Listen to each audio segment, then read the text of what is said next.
म्हणजे एवढे जीवावर उदार होऊन राजासाठी जगणारे सैनिक ते बनले. तसं आपण त्या जीवनामध्ये येशूसाठी जगणारे सैनिक बनलं पाहिजे. त्रास येईल, संकट येईल, प्रॉब्लेम येईल, घाबरायचं नाही. हालेलुया.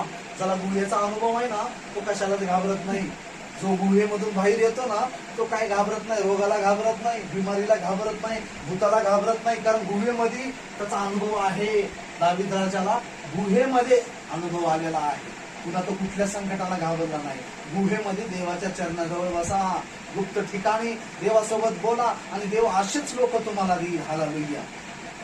आज आम्हाला जी सेवा दिलेली आहे देवाने, कसली सेवा दिलेली आहे?